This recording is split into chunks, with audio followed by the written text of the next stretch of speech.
Vivez les grands moments d'analyse, décryptage de l'actualité brûlante de l'heure, dans le monde et partout au Congo. C'est sur la chaîne BBC Mpoï TV. Toutes les vérités sur fond d'analyse, décryptage, sans langue de bois. Sur BBC Mpoï TV, on passe au peigne fin, l'actualité brûlante de l'heure. Nous sommes fiers d'être Congolais, nous sommes fiers d'être Africains. Construisons ensemble une bonne société pour nous et pour nos enfants. Tous à la fière, Yakozala Congolais. Tous à la fière, Yakozala Africain. Tous à la na Bomoko, Poto Tonga Mboka, Pona Biso, na Banana Biso. Voilà. Bonjour, la grande famille de Maman BBC. Bonjour Nabino, bonsoir. Ici qu'ils ont mis Bino partout dans le monde. J'espère que vous allez bien. Bisous par la grâce de Dieu. N'allons toujours que la grâce de notre Dieu nous suffit. Famille Libota, bokoto, nan nous tous solo là parce que ma cambouizali, je vois vraiment Congolais, beaucoup à la grande famille, beaucoup, parce qu'il faut tout solo là, il faut tout louba. Ma bébé sozawa puis bandeko na zabizi. Ya on a dit que nous na ça moi déjeuner rapide. Internet eziki nini yango kuna ye. Ba invité à Côte d'Ivoire basali nini batu bazangi kimia boendeni. Batu bazangi kimia boye. Pourquoi? You guys, boyebi ke no elekelinga makasi batu bazotinelanga ba lien, baotinelanga ba video ya batu ndenge ba bimi lokwa ba nzoyi. Pour l'événement ya le 29 au ezaki samedi. Ba invité et ça li pe bido passi. Franchement, Congolais, non. C'est pourquoi Congolais tu évolues à côté tous en limitation dans la vie, dans ma vie nabiso. La grande famille Libota, bonjour, bonsoir. Famille Libota, shalom. L'Empoïchou, bonjour, shalom nabinonions. J'espère que nous vous allez bien. Les lots le 1er avril. Le 1er avril, botamaki. Les lots le 1er avril. Ma BBC de la part de maman BBC, joyeux anniversaire. Et joyeux anniversaire nabino nyonso. Botamaki les lots. Avril bazawa. Et déjà joyeux anniversaire nabino avril. Voilà, tu recommandes peka moi nguna ya avril na maboko nzambe aiba toujours kubatela la biso kubomba biso a épargner biso na mipepe nyonso ya mabe au nom puissant de Jésus-Christ. Voilà. La grande famille bokoto to solo là. Je crois que dans film na biso total to bandaki déjà lobby méritocratie. Tobandaki film na biso lobby premier épisode na titre ya méritocratie na Bellevue TV. Tosi to bandi la grande famille, j'espère que non tous ensemble na Bellevue télévision pour biso to la kanzalate. S'il vous plaît na bolingo nzambe famille Libota tous à la distraction te film c'est cotibilé ça déjà servi na table. Alors nous devons manger na appétit nyonso po bota ka biloko ko leza déjà ka ya bien au balambela abiso. Voilà. Il y a d'autres personnes. Bon, ça la analyse bien. Bon, réfléchir na mitou na bino. Il n'est pas dit que non. Oye Olandi maman BBC. Aux yeux inspiration yo so maman BBC. Oh maman BBC a lobby pour kamacho keka koloba kuna. Si quand on travaille ndeni. Nga elekelanga. Il y a d'autres personnes. Bazala ba on a inspiration te. Makasi kana kokota na bache na bato yoki inspiration muninga nde yo zu okepa olobi o komango pe sur papier o ya zolo ba yo komi sur papier balanda yo boye tout ce que maman bébé ça lobaki nde biloko yo poke ko répéter kuna bino bongo c'est grave, c'est-à-dire que non Mozali Chaza moko Poutine l'équipe peut-être que non. Il y a nani bayebi ke no Poutine aleka awa bango pe baznika baleka pe kakawana bino Congolais Congolais baka ko créer Congolais lingaka place muninga ke place eloko muninga lobine pardon nakangi parenthèse wana ezui la grande famille. Je vous dis réseaux sociaux eza inda biso pe tolobaki ke non tokotika te avril mobimbo kebi te menyo so tokozala kaka na situation oyo problème na biso ya showbiz ya le 29 lelo toza les premiers boza agité pourquoi avant événement bozaki agité après événement bozangi kimia boye ko critiquer problème te mais bocha date si ya corriger na o eleka ki le 29 carrément bocha date si ya corriger mais lelo ko lekelanga la grande famille bokota nanu bo aimer bo partager bokota bo aimer bo partager merci na bandeko nyonso o babengaka na bo bakomelaka ngai merci ça me va droit au cœur que mon Dieu vous bénisse pour la considération bandeko émission o na moni na tout à moi bordir mon quai mais boyebi ke no ma BBC afinga te mais na ko lâcher moi ndambu bon comprendre la grande famille Mama Delta aye na Congo batu oyo bako critiquer présence ya Mama Delta na événement. Laissez-moi vous dire ou encore vous informer que non, vous êtes limité. Ceux qui sont artistes et comédiens, obimi, oyeko critiquer présence ya Mama Delta ndenge ou encore nani ma famille ba se présenter ki wana bazaki na événement wana. Yo artiste nyonso akobima oya koloba que non a critiquer présence à ma famille wana ya nani ya ba ivoirien. Ngana oye biso que non hein. Bomoni bino boza limité. Un artiste eza mutu o a créé ka relation. Ce que mi bengi artiste, il faut créer relation par-ci par-là. Ce que oza artiste, il faut oza na ba collègue ya ba mboka libanda depuis pe obana ko sala ba voyage bo ke de mataka kitaka, vous avez même pas de relation. OK na mboka batu. Ata mutu moko kuna comédien moko ngambu kuna ya bibino, ça fait du bien. C'est ça. Oh bino moka bo telengana. Mais non, ezalaka te. Ba musicien ba créaka relation. Fali Poupa ye wana Fali Poupa ba relation combien au Fali Poupa zui di banda. Ba concert nyonso otomoni eleki na stade. Il y a eu des surprises. Ba to libanda ba ya. Faire rigola, il y a eu des surprises, il y a des musiciens à Libanda, il y a moi je suis à Zaka Zoto Minene Boy, Zoto Taïboy. C'est quoi cette histoire? Tu vas comprendre. Bon, on dit que non, bino bogobenga mutu mususu complexe. Zoka bino de boza ba complexe. Vous ne savez pas collaborer avec des gens. Omi bengi star, omi bengi artiste qui doit avoir des relations par-ci par-là. Pour yebite nzele ko fungwa maila o wapi. Botala na opes exemple ya Fali Poupa. Fali Poupa za na ba relation ya libanda.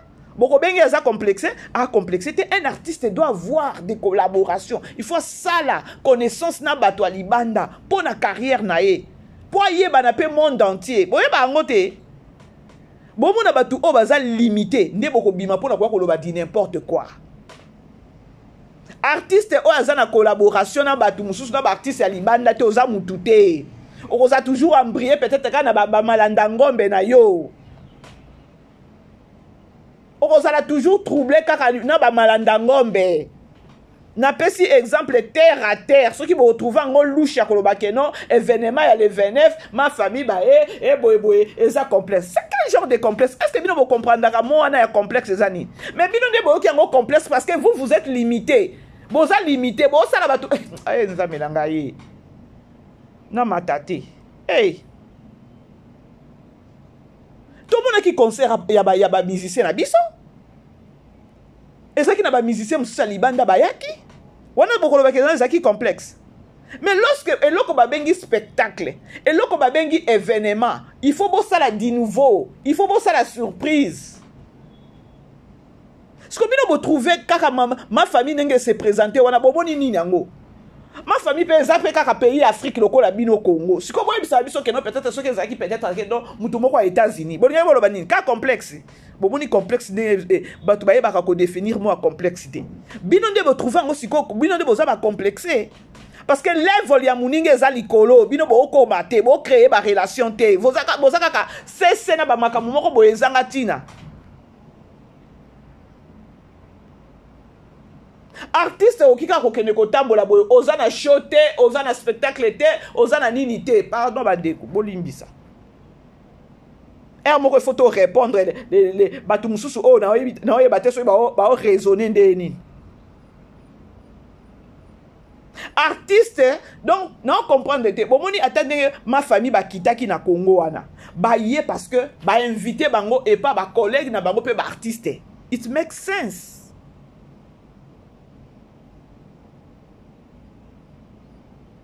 Artiste et nzambe nanga franchement ma famille libota olimbisa il faut qu'on réponde ka bato mususu parce que bon mona buzoba soki ezoya sur les réseaux sociaux mutu azoloba buzoba sans réflexion il faut koya penza kofongola ye bon moni ngatande na zaboye mutu donc mutu dans la vie il faut toujours savoir comment créer relation surtout ce qu'on appelle personne publique. Personne publique ça là eza jémoko bo ezaka na bato ba comprendre en te. Le lo fali pour pas communiquer c'est parce qu'il a créé des relations. Parce que bino ko créer relation te pour na complexe na bino. Ba créer relation bo bengi bango ba complexe c'est bête c'est drôle.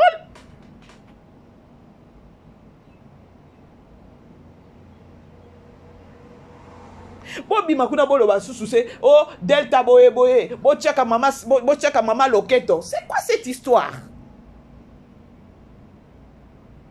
mais sur le biota là tu verras que non delta nenga zawana elle a beaucoup peut-être na okelo ba que non azana relation na ena belle vie bon te que non na olo parce que na zala na bangote na vana na bangote c'est parce que j'ai des vidéos na otela ba vidéo vous allez comprendre que non delta azana na okelo ba que non azana loko moko belle vie markaye o eyebi kaka ye moko bande ko bolanda na no vidéo oyo na otela bino ya mama loketo tango akendaka na Braza et ceux qui na Braza ils sont na Côte d'Ivoire bolanda kaka eloko o na ocha vidéo bokende te bolanda vidéo oyo comme ça na ozongela bino parce que c'est comme si que non muto diembeli te relation ezalaka déjà complexé bandeko bomoni biso ba congolais tous na problème moko complexe ne boma biso on ne sait pas créer des relations. Congolais zalaka bo amoni mutu wana mutu boy peut-être moni que non mutu wana zala ba jatance mutu wana zala makambu ole o créer relation na ye o inie na ya liboso après on komi ko critiquer ye or eza bongote artiste tout o yakoya akoloba ke non complexe yo ndoza complexé parce que tu n'as pas de relation créer ba relation créer ba relation parce que Poutine peninga zana a okitape Côte d'Ivoire boye delta bako yamba ye bande ko bolanda na moi vidéo oyo lorsque maman loketo akendaka na Côte d'Ivoire bolanda maloba kaka bolanda vraiment. Et quand je vais tout finir, je vais me rendre là-bas au Congo. Vraiment, vous dire merci à Belle Vie. Belle Vie, tu as vu ta maman, elle te fait des coucous, hein, Belle Vie. Papa Elombe. Papa Elombe est gentil. C'est mon papa, là où je évolue. J'ai commencé avec Papa Elombe depuis. Donc j'ai vieilli entre ses mains. Ouais. Non, c'est un monsieur gentil sans façon. On a une très bonne éducation. Et puis il voit. Oui, d'accord, ok. Je vais en chercher. Quand on me bat cette bouteille-là, non, il a aimé. Quand il est venu, je lui ai proposé ça.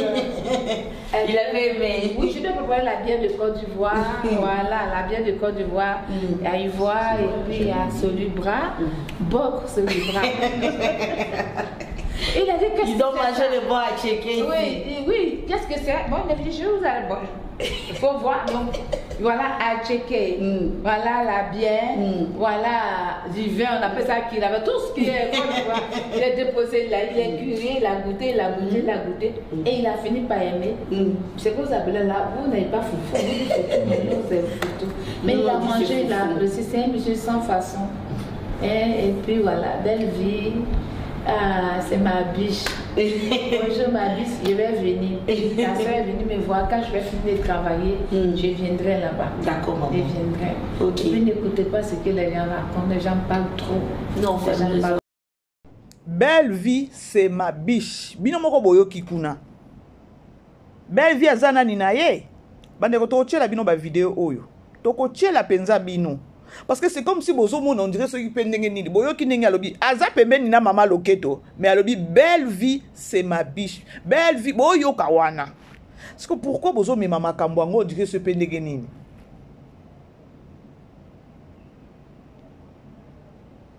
bomoni ke soki lelo ye kutu mama nani mama Delta ngo lelo akoma kofingama mpona mutu bavandi na ye wana afingami bozoyeba émission moko boye mutu moko abimaki aye abandi kofinga abandi asali émission azobenga Delta tala makambo oyo belle vie alingi nani te alingi mama loketo te tala boye siko mama Delta aza camarade na bino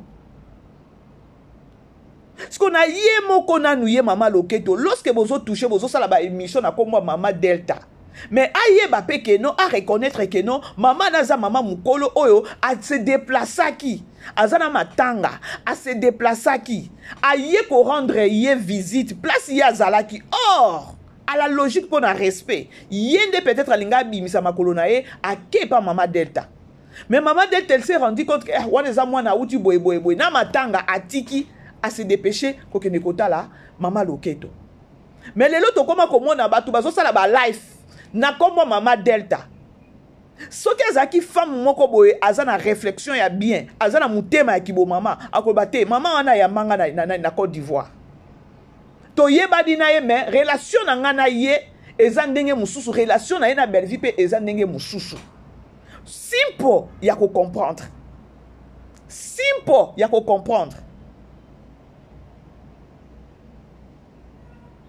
siko tango tozomona mutu aye penza amami ki mama Delta bo imaginer bomoni te ke non esali na soni parce que Côte d'Ivoire toyokaka bayokaka bêtise nyonso ya congolais ba pays nyonso ya Afrique bayebi comment est-ce que congolais se comportaka lokwa sauvage na réseaux sociaux ba pays nyonso ya Afrique bayebi ke non congolais se comportaka lokwa soki pe ndenge nini batu moko boye bazata na frente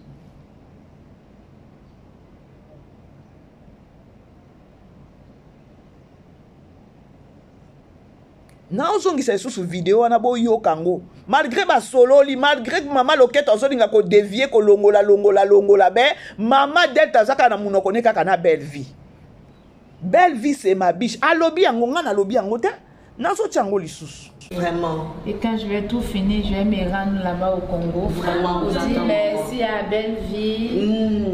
Belle Vie, tu as vu ta maman, elle te fait des coucous, hein, Belle Vie. Papa Elombé. Papa Elombé est gentil. C'est mon papa, là où je évolue. J'ai commencé avec Papa Elombé depuis. Donc j'ai vieilli entre ses mains. Ouais. Non, c'est un monsieur gentil sans façon. On a une très bonne éducation. Et puis il voit.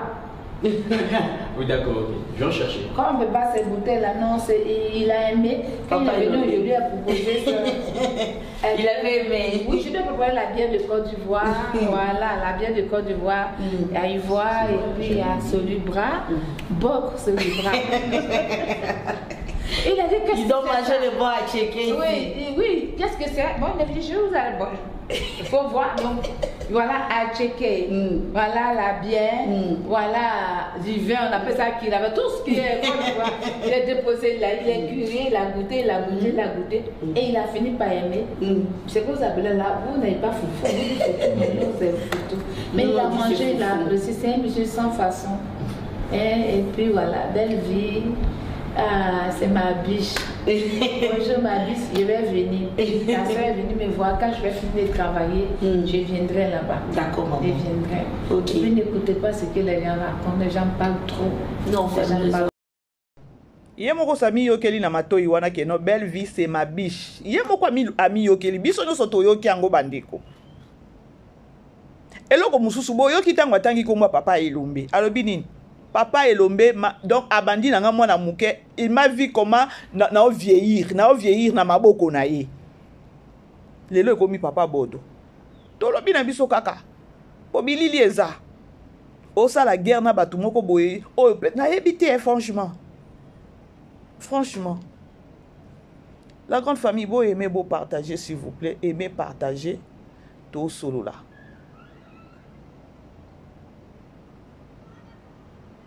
Beau aimer, beau partager. Tout ça, c'est quoi vidéo mususu. tocha vidéo mususu ya 6e anniversaire ya Bellevue Télévision. 6e anniversaire à Bellevue Télévision. To continuer. Là, tu ne parles de pour, mais si obligé de te souhaiter un joyeux anniversaire. Je ne suis pas de la fête, je sais que tu vas m'expliquer ma part de fête, hein, parce que là, c'est des occasions à ne pas rater. Joyeux anniversaire, que Dieu te comble, en tout cas, te donne tout ce dont tu as besoin. Tu pour les meilleurs. Ciao.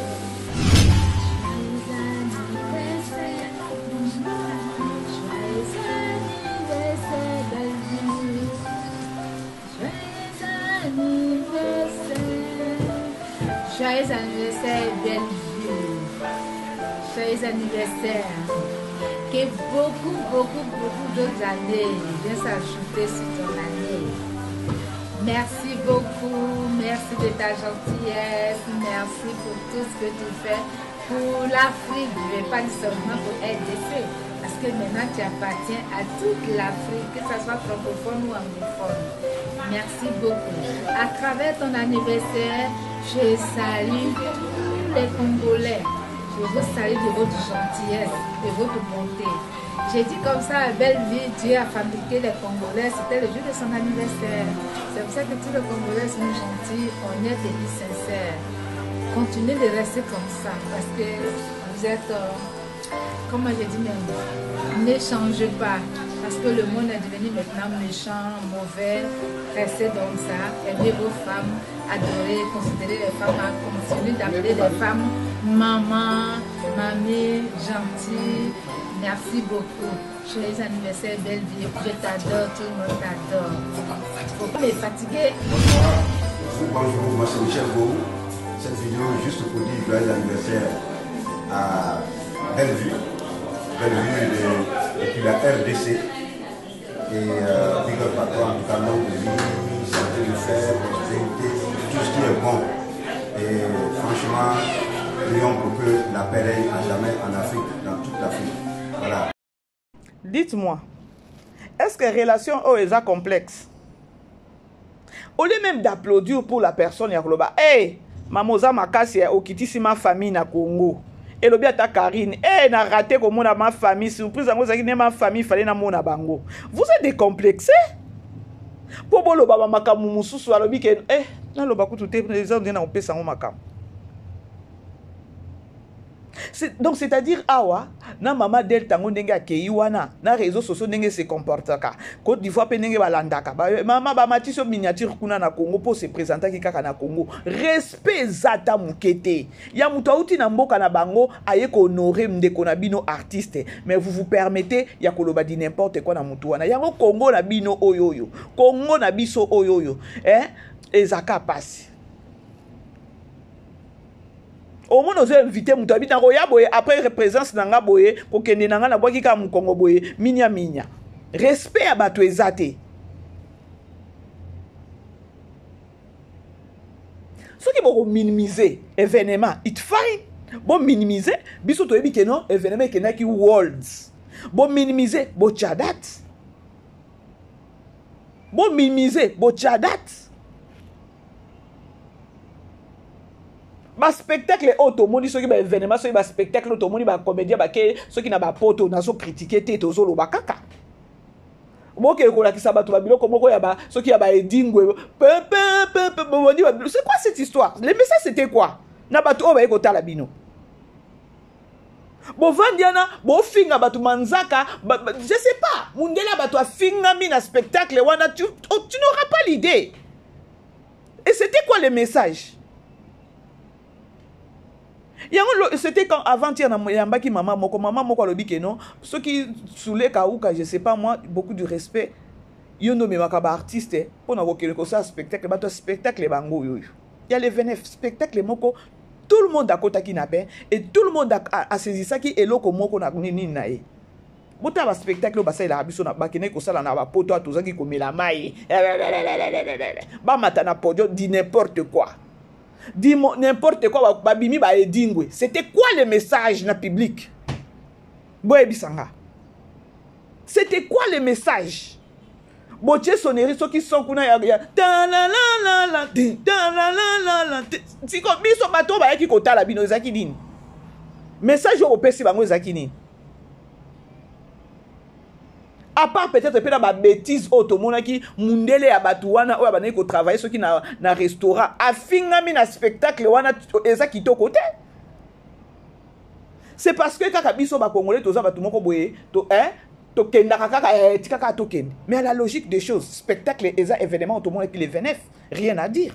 Et ça c'est que notre zone qui fanatisme to tchango mupanzi. Ba impression batu boyo kaki. Batu msu balobi que non, il fallait ta mokonzi mboka moko aya un événement oyo parce que world. Ce que vous voyez qu'on critique neni. Ce qui peut mon père à la kate, ce qui peut ma famille baya kate. Eh, mutuna e delta, aya kite, bozanga bolamu, bozanga kimia.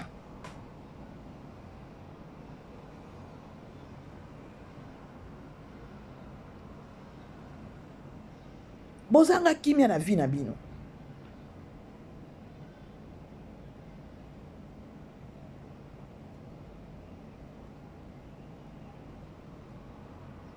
Baye ko honorer ata bino bo vanda ata kimia bo silama bo féliciter muninga na bino alobi te afongoli a lever les rideaux afongoli rideau peut-être pour na biso ba comédien na Congo.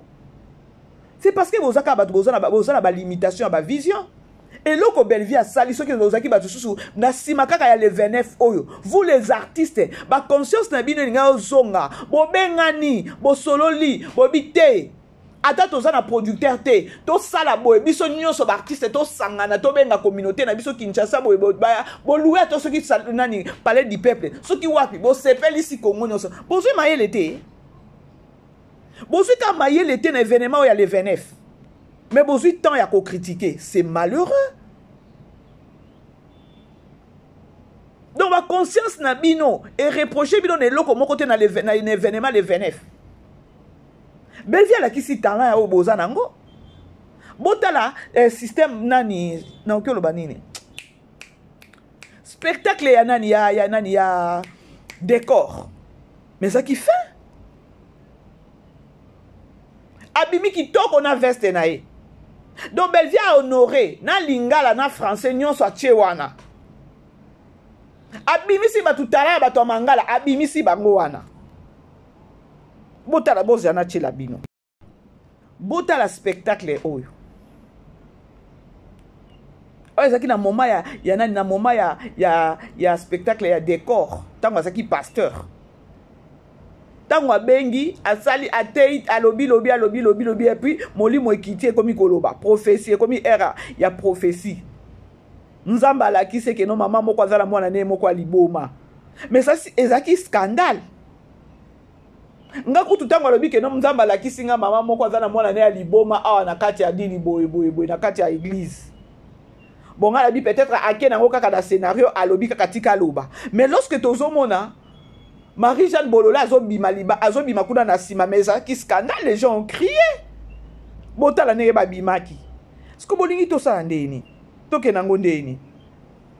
Botape Marie-Jeanne Bolola nda boma kinga ndenge bana avimba ki mamoyo non.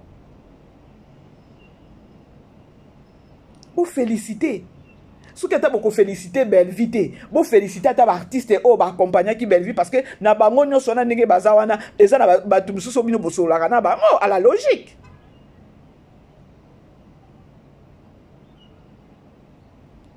Et logo kitoko o ba yeli bino malgré ça qui 7e anniversaire mais efongola ba mémoire surtout ya bino ba artiste. Pourquoi pas qu'on réfléchir ko le ka o ya roba to s'appelle loko ya biso moko.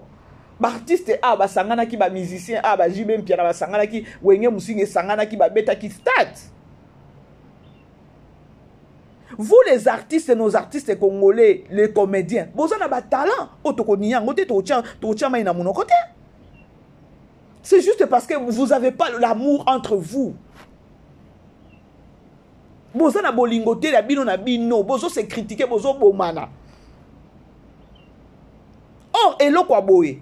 Bon, qui peut sous vandi conscience et son bon, c'est-à-dire que nos communautés congolais, Congolais na biso na Congo.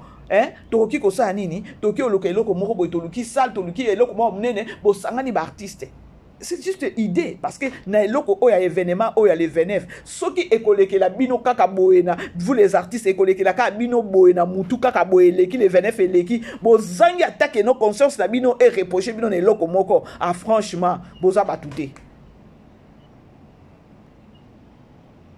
artiste penza o aza penza artiste to mona ki ba kale bazaki ba mama to bazalaki ba comédien ba artiste ebele bazaki na kati ya salwana. Ceux qui va sans conscience, sans conscience, reprocher à Kolobake, non, on peut faire encore mieux. Belle vie peut-être à Longo Libino fausse. Belle vie peut-être à Longo Libino et Loko Mokoboy. Oh, aïe, qu'on fait Bino et Loko Mokoboy. Bola la bola muka, bola la bola muka, tola muka, tola muka, tola muka. Oui.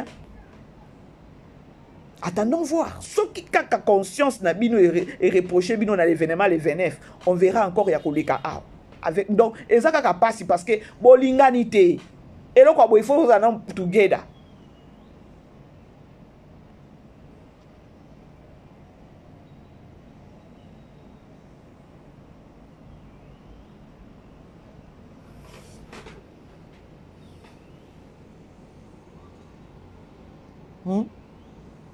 Et donc il faut nous en together.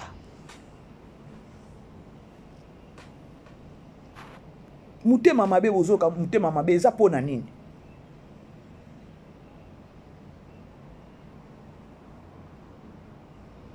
mutema mabe o bozoyoka eza pona nini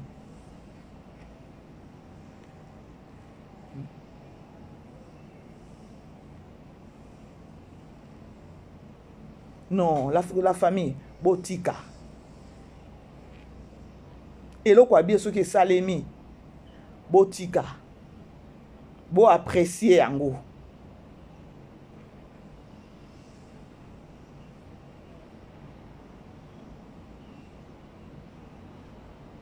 bo apprécier et ça soni ya komona batu baloba batu ba yoka ke non Congo ezo critiquer ndenge présence à Mama Delta mais non ça n'a pas de sens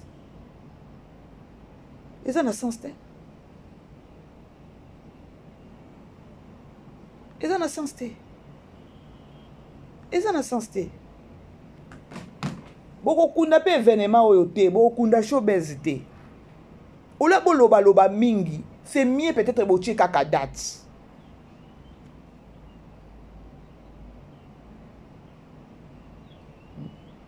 c'est mieux penza botie kaka date et ça bino pe bien pour molimo oyo ya limitation oyo nde salaka ke batu ba agir ou encore batu ba réagir façon boke nango wana mutu o aza na vision au sepena neloko oyo lekaki le 29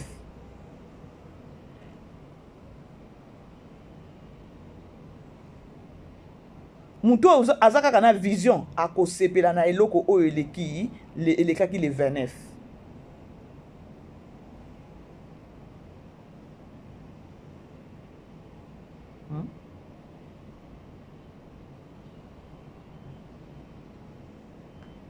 Pour nini méchanceté boy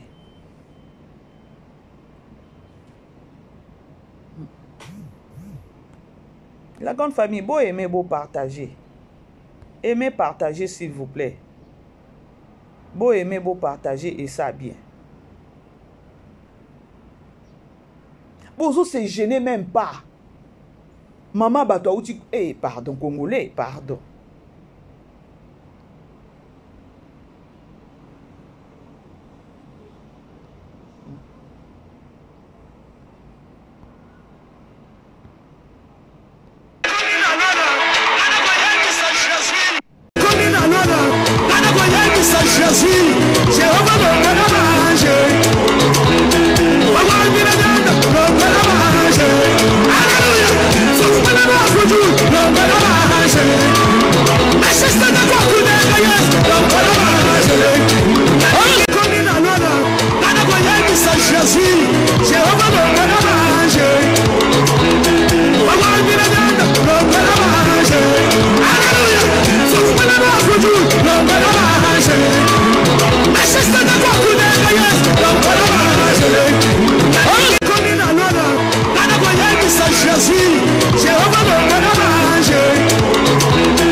pourquoi pas qu'on applaudir biloko moko boye. Neti papa Tito très souple. Dans son papa. Papa Tito aboma kinga qui s'attendait que non papa Tito koya wana. To s'attendra kite. Na ngango to s'attendra kite. Boko sepela kate. Boko sepela kate que non ne bomoni pe kaka ba comédien wana. Tala papa Tito dans sa beteli batouana. Mais c'est grave. Pourquoi ce genre de méchanceté? Pour nani mouté mama bé. Dans la dalle sous on a aucun abino ka abo. Vraiment. Et quand je vais tout finir, je vais me rendre là-bas au Congo. Vraiment, vous dire merci à Belle-Vie. Belle-Vie, tu as vu ta maman, elle te fait des coucous, hein, Belle-Vie. Papa Elombé. Papa Elombé. Papa Elombé est gentil. C'est mon papa, là où je évolue. J'ai commencé avec Papa Elombé depuis. Donc j'ai vieilli entre ses mains. Ouais. Non, c'est un monsieur gentil sans façon. On a une très bonne éducation. Et puis il voit. Oui, d'accord, ok. Je vais en chercher. Quand on me bat ces bouteilles-là, non, il a aimé. Quand Papa il est venu, je lui ai proposé ça. Il avait aimé. Oui, je lui ai proposé la bière de Côte d'Ivoire. Voilà, la bière de Côte d'Ivoire. À Ivoire et puis à Solubra. Boc, Solubra. Il a dit que ils doivent manger le bon à checker. Oui, qu'est-ce que c'est? Bon, il a dit, je vous allez. Bon, il faut voir. Donc, voilà, à checker. Voilà la bière. Voilà du vin, on appelle ça qu'il avait tout ce qui est. Il a déposé là, il est curé, il a goûté. Et il a fini par aimer. C'est que vous appelez là, vous n'avez pas foufou. Mais il a mangé, il a apprécié. C'est un monsieur sans façon. Et puis voilà, belle vie. Ah, c'est ma biche. Bonjour ma biche, je vais venir. Ma soeur est venue me voir. Quand je vais finir de travailler, je viendrai là-bas. D'accord, maman. Je viendrai. Ok. Et puis n'écoutez pas ce que les gens racontent. Les gens parlent trop. Non, les gens parlent. Là, tu ne parles de pour, mais si obligé de te souhaiter un joyeux anniversaire. Je ne suis pas de la fête, je sais que tu vas m'expliquer ma part de fête, hein, parce que là, c'est des occasions à ne pas rater. Joyeux anniversaire, que Dieu te comble, en tout cas, te donne tout ce dont tu as besoin. Tu peux les meilleurs. Ciao.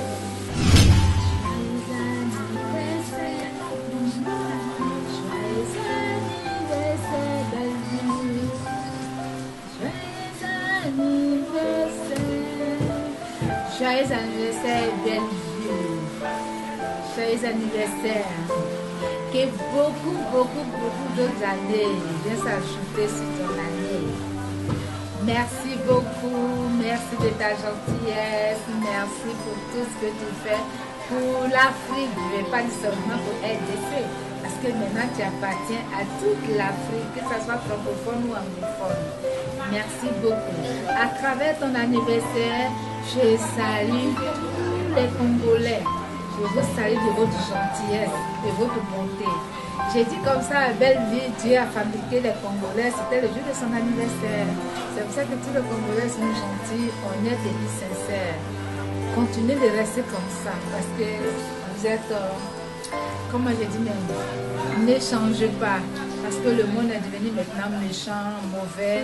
Restez donc ça. Aimez vos femmes, adorez, considérez les femmes, continuez d'appeler les femmes maman, mamie, gentille. Merci beaucoup. Joyeux anniversaire, Belle-Vie. Je t'adore, tout le monde t'adore. Faut pas les fatiguer.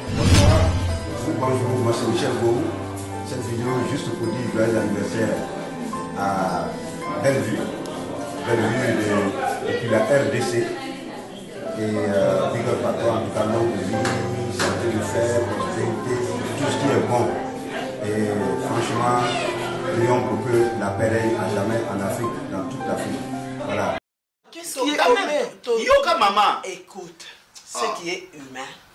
Bazana kimia, bosalisa mwana batu avortement juste parce que est-ce que le niveau des avortements? Et on va appeler ça comment? Une semaine. On va appeler ça comment? Est-ce que le niveau des avortements? Attends 2 semaines. Maman, s'il vous plaît, nga nazaki écoute na besoin na senga bino. Et là na senga na vanda ki ezali pona senga bino bo accompagner ngai to kende na famille na bango to reconnaître zemi. Donc je veux à ce que famille na bango ba mona quand même que j'ai des parents qui considèrent la relation que j'ai avec Voilà. Les londo oyeba na zaka tata na yo. Vous considérez quand même Zemi wana. Les londo oyeba que wa zaka maman na yo. Papa, pardon. Tozo ke nous sommes combien de casiers masanga? Maman, Eza makambu ya osomba casier ya masanga. Nango kuna. Maman, dites-moi d'abord que vous êtes d'accord. Si vous êtes d'accord, il y a Rokende. Moi, je vais voir comment je peux faire. Avant topé ça yo, position de photo yeba to memani. Est-ce que tu as eu le temps de causer avec moi na wano yeba kata betelo sur la famille na ye? Oyo yo zo luka biso to kende. Papa, moi manzete me déplacer. Moi. Pour na imbécilité ya yo na makamu na yo. Vini. Comment vous comprenez? Bande bo comprendre que non. Vini baza mwasi na mobali na Davina. Babota mwana moko. Na kobota mwana moko wana ba parents ya Vini balingaka relation wana te balingaka te parce que apesa Davina Zemi. Alors tu peux découvrir pourquoi. Parce que baza na vie moko o eza misère mais na famille ya ba Vini baza bien. Mais babwa kisi baboyi. Et Davina pe na ngambu na ya zoka mutema pasi ya kolobela Vini que non pourquoi maman bino ba parents na bino ba yakata kotala mwana te patati patata. Et Vini azo garder secret wana ya que non et pas na bango balingi te. Ya wana azo senga bino la grande famille to za la ebele wana to ki ne ko découvrir e ko za la ndenge nini. To ke lisusu na ngambu ya papa elomé na ndaku na ye azana deux filles. Deux filles wana eza Linda na Patricia. Et puis bazana tata mwasi na bango eza Milo. Linda na Patricia baza bana papa elombe mais ba maman différente. Et papa elomba za esusu na bango te bana na Linda na Patricia bakoli na mama bakoli na ba mama na bango. Et na ki mukolo ne papa elomba ke kozwa bango siko bana mibale wana bazoyo kana te. Fraternel et mais ça prend une tournure. On a pas été besoin na kapene bokunda. Votre tante Milo vous a parlé, apparemment on dirait à l'obina et côté Bini. C'est quoi la pomme de discorde? C'est quoi la source? Il y a pas besoin de côté. Mon papa, je peux prendre la parole. Parle. Oui. Papa, en fait, le problème c'est elle. En fait, papa, j'ai l'impression qu'elle est jalouse de moi par rapport à ma beauté, en fait. Ah bon? Oui. Et papa, j'ai en fait, ma façon d'être, parce que moi, je ressemble beaucoup à maman. Je suis très classe, comme maman. Et ma couleur de peau, ma façon d'être, en fait, tout de moi est comme maman. Et j'ai l'impression qu'elle est en train de faire comme si elle est gênée par ma présence, en fait. C'est ça, c'est la jalousie. Ok, qu'est-ce que tu dis, papa? Tu as des réflexions de terre à terre. Excuse-moi papa, mais moi je crois que c'est juste parce qu'on n'a pas d'affection. On n'a pas grandi ensemble. Et puis on a... Bon, moi je pense que moi j'ai eu une très belle éducation. Merci. Mais elle par contre non. Merci. Tout ce que vous dites là n'a aucune importance. Comment voulez-vous? Camarades, beaucoup dans la classe, dans l'université, beaucoup mission qui ndeko. Mais oh, il faut comprendre que Boza, bana tata moko, beaucoup boya okuma bandeko. Pourquoi vous refusez de devenir des sœurs? Linda. Papa. Vous avez grandi toutes deux loin de moi. Et je le regrette. Ma maman n'a pas de bébé, et là je trouve qu'elle m'a produit des bombes. Vous deux. Vous voulez que je sois clair avec vous? Tu dis que tu es classe parce que tu as pris la beauté de ta mère. Tu es certes belle, oui. Mais au béni, Miss Beauté Mkoni. Na matadi, na kananga, na Kuala Lumpur, na Mbogani. Va proclamer Wapi. Ne te fie pas au miroir. Si tu étais très belle, peut-être, mais c'est Baba là, quand on a 12 ans, Baba là-bas, na Balouba, Pembia qui toque ou Anamboka. Oza otu les langa wat. Tu veux que j'aille plus loin? Non. Na Kota Boloko, il y a 2 jours, pour la Kindumba ya maman na yo. Si tu la vantes, c'est pareil. Retiens ça d'abord. franchement papa Elombe, hey! Papa Elombe penza a classé kitoko. Pour na kati yango penza papa Elombe bimisa ba parole moko. Donc azana kanda ya basio ya bota na bango via comportement ya bana. Non. Donc donc avant d'ici Linda Kimia na niveau moko. Alors bina rappeler soko lingina ke de sous na mozindo. Na définir maman na yo. Hey! Na côté Patricia na kataki. Pour na oki kozwa et imaginons surtout te na aussi ça na ko kata bino makolo boke kota lango suite na Bellevue Télévision. Papa Elombe a regretté. Albi a kota prison plus de 3 fois, ce qui 4 fois. Pour na maman ya nani ya Linda Bizaleli. Kindumba et de kaki. Atuni Linda na continué à kota prison 4 fois, c'est-à-dire que non bana ko beta mibali. Maman Linda azaki maman azaki ne chel. Mama milo lobi na senga ka nani ndeko na nga pesa nga bino bana mike na bokola bino bozana éducation ba oyo kana te Patricia na nani na Linda siko famille libota tokoyeba ndenge nini sort ya Linda na Patricia tokoyeba ndenge nini ba osuka wapi parce que za puku na nya opie mbwa aboyi tokoyeba ndenge nini sort tokimela na Bellevue Télévision tokimela na Bellevue Télévision kuna nde tokokutana na tokokende koyeba ba vérité nyonso. Davina pe akosuka koboni na relation na ye wana na Vini na kota ba Vini baboyi balingi te balobi bakoni atana epa na bango kuna te. Et na sepela ki susu na presque na suka na hotel wana ba fille de chambre balati kitoko. Maintenant moi je me demande pourquoi balati si bango bongo. Kenny a commis expert na ba je oyo azo sala wana bande on a vu nani vidéo te na chaté pona ba vidéo ko kata kata ibele za penza bien te na opesa kaka explication bo kende kutala ngo na Bellevue Télévision ezakuna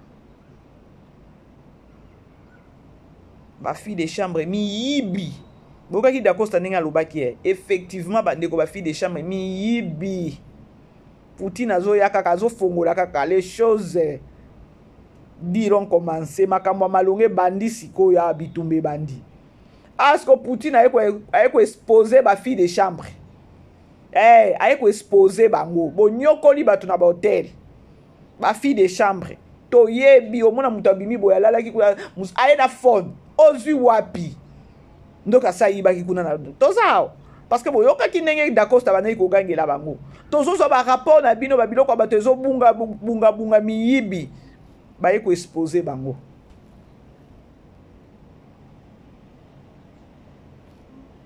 Baye ko exposer bango.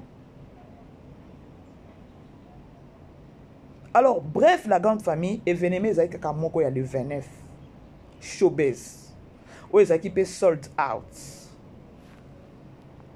Ezaki vraiment sold out, ça s'est passé très bien, rien à dire. Rien à dire famille Libota. C'est-à-dire, to gagné à qui? To gagné à qui? Alors, on a comme chité la grande famille. Bah, on a bêti ici les limbisa. Mais on est ensemble avec vous. Franchement, on est ensemble. Je vous aime. Tout le temps, pourquoi? Pour le deuxième épisode, Nabiso. Il y a film ya méritocratie. Ba oyo ba comédien nyonso ba critiquer événement oyo ba o bazo critiquer Mama Delta pour na présence soit déjà complexe. Bino ne boza ba complexé parce que vous faites vos voyages, bozo sala baba makamna bino bozo créer relation té. Bo créer relation té. Dans la vie, il faut avoir des relations par-ci par-là, ba relation européenne bien tangible.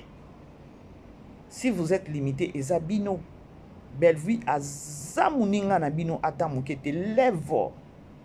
Et puis bino bo kitisete parce que ceux qui bo leka na nzela na ebo zabat moko bo kitisete. Par contre bozan de bato bana moko bilakeli mabe. Alors bref, c'était au moins ça. Sonika keza ya biso ba congolais ya koloba ke no mutu aye bo bandio matise na ba miniature na ba ndenge ya mabe. Soni Franchement, soni makasi. Alors, bref, la grande famille n'a commis na souka. To kutani prochainement. Bisous. Bye et bonne journée. Vivez les grands moments d'analyse, décryptage de l'actualité brûlante de l'heure, dans le monde et partout au Congo. C'est sur la chaîne BBC Mpoï TV. Toutes les vérités sur fond d'analyse, décryptage sans langue de bois. Sur BBC Mpoï TV, on passe au peigne fin l'actualité brûlante de l'heure. Nous sommes fiers d'être Congolais, nous sommes fiers d'être Africains. Construisons ensemble une bonne société pour nous et pour nos enfants. Tous à la fière, Yakozala Congolais, tous à la fière, Yakozala Africain, tous à la na Bomoko, Poto Tonga Mboka, Pona Biso, na Banana Biso.